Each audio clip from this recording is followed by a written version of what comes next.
Bonjour Julien Audoul. Bonjour, bienvenue dans cette émission. Vous êtes porte-parole du Rassemblement national, élu à l'Assemblée nationale. Je voudrais rester en Ukraine un instant. Joe Biden autorise à son tour les armes américaines pour frapper le territoire russe, là d'où partent les missiles qui visent l'Ukraine.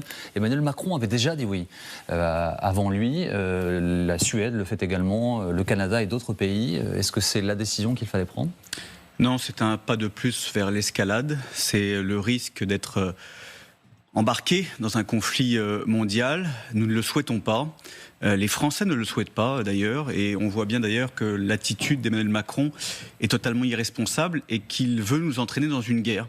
Il veut nous entraîner dans une guerre face à la Russie qui évidemment aurait des conséquences incalculables sur la sécurité de notre pays.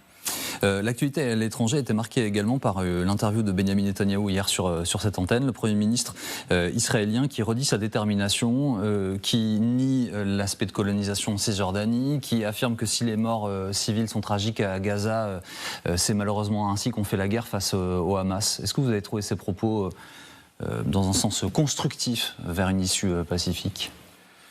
Écoutez, moi je regarde déjà les intérêts de la France, les intérêts de la paix. Le premier intérêt, c'est l'intérêt de la sécurité d'Israël, qui est menacée depuis de nombreuses années, qui a subi un pogrom historique le 7 octobre dernier, qui était le plus grand massacre de Juifs depuis la Seconde Guerre mondiale. Et j'observe que le seul responsable de cette situation, le seul qui constitue une menace à la fois pour le peuple israélien et le peuple palestinien qui souffre, et il faut entendre cette souffrance, c'est le Hamas. C'est le groupe terroriste du Hamas qui se sert de son peuple comme d'un bouclier humain, qui l'empêche d'être évacué, qui aujourd'hui constitue une menace sérieuse parce qu'il génère un totalitarisme islamiste. C'est contre le Hamas qu'il faut se battre. Vous avez assisté à la projection du film d'Aymeric Caron, tout à fait. Monsieur Audoul. Comment en êtes-vous ressorti ? Le film est consacré aux violences qui ont eu lieu à Gaza depuis le 7 octobre.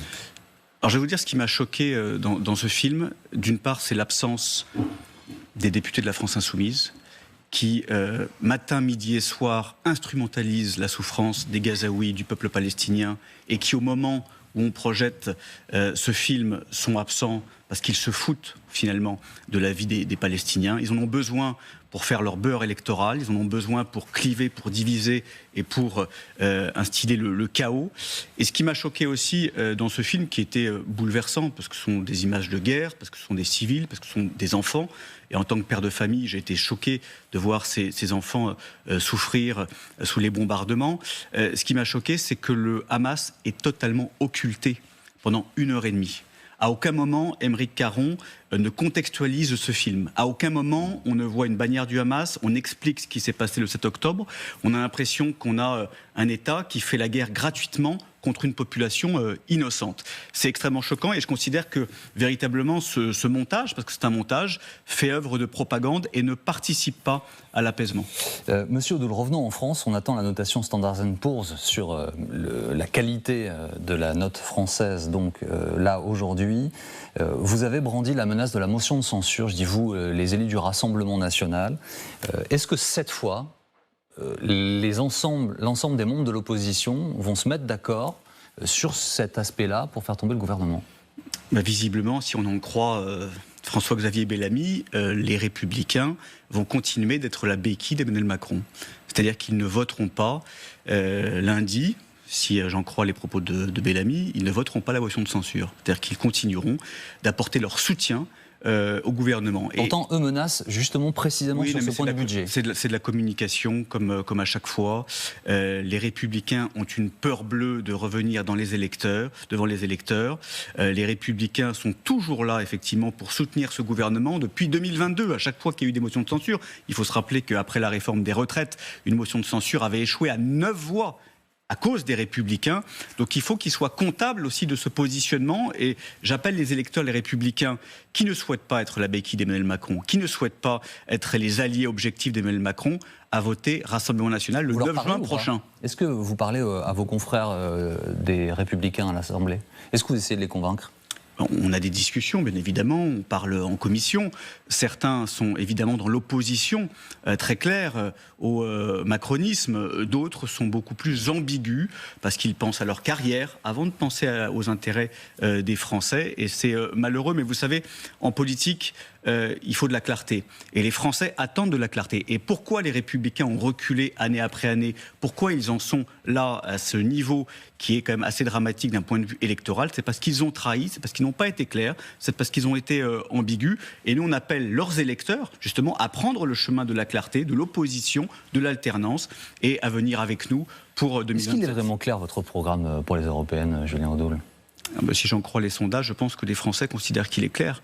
Si j'en crois le rassemblement qui est en train de s'opérer autour de Jordan Bardella, je pense qu'il est très clair, oui, déjà dans l'opposition intransigeante au macronisme, dans un projet... Ça, c'est pas un projet, l'opposition. Excusez-moi, si, quand vous avez bon nombre de partis qui sont dans la collusion ou dans la soumission, effectivement, il faut être clair, savoir dans quel camp on se place. Et ensuite, dans un projet de nation, dans un projet qui garantit les intérêts de nos agriculteurs, les intérêts de nos industries, les intérêts aussi de notre sécurité, lutter contre l'immigration massive, permettre à la France... Prenons ce point précis, par exemple, parce que c'est très intéressant. Le programme du Rassemblement national, c'est la double frontière. Oui. Avec une frontière extérieure Schengen protégée par Frontex et une frontière intérieure française protégée par notre douane, j'imagine par nos policiers, c'est ça. Donc déjà, ça veut dire réformer Schengen.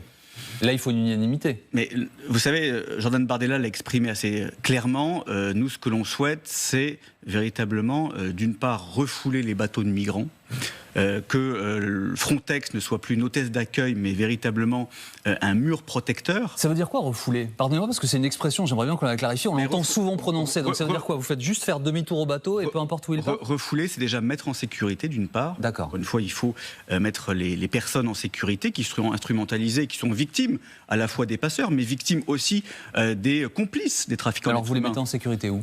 Déjà, on va les recueillir, on va les sauver, et ensuite on raccompagne les bateaux de migrants vers les ports de départ. Nous, donc ce que l'on souhaite, vous les accueillez dans des centres de rétention, un peu comme ce qui existe actuellement. Non, nous, ce que l'on souhaite, c'est le refoulement des bateaux de migrants et non pas la répartition des migrants dans les villages français, puisque c'est le projet du pacte de migration. Je ne vois pas bien la différence, vous comprenez ma question, monsieur Odoul, je ne vois pas bien la différence entre refouler, c'est que vous nous expliquez, accueillir dans des centres pour les renvoyer, et ce qui existe actuellement. Mais ce qui existe actuellement, c'est qu'on fait venir les migrants chez nous, c'est-à-dire que Frontex vient récupérer les bateaux et ils accostent dans les ports européens, et ensuite on répartit les migrants dans tous les pays de l'Europe. Voilà ce qui est le projet aujourd'hui d'Emmanuel Macron et des macronistes, c'est-à-dire que la France parraine une part supplémentaire d'immigration. Je considère que quand on accueille chaque année en moyenne 450 000 personnes légalement, la France prend déjà largement sa part, et compte tenu des chiffres à la fois du chômage, à la fois de la précarité, je rappelle qu'on est à près de 6 millions de chômeurs et plus de 10 millions de pauvres, on ne peut plus prendre notre part d'immigration. Merci monsieur Odoul d'avoir été avec nous ce matin. Merci à vous. Sur LCI.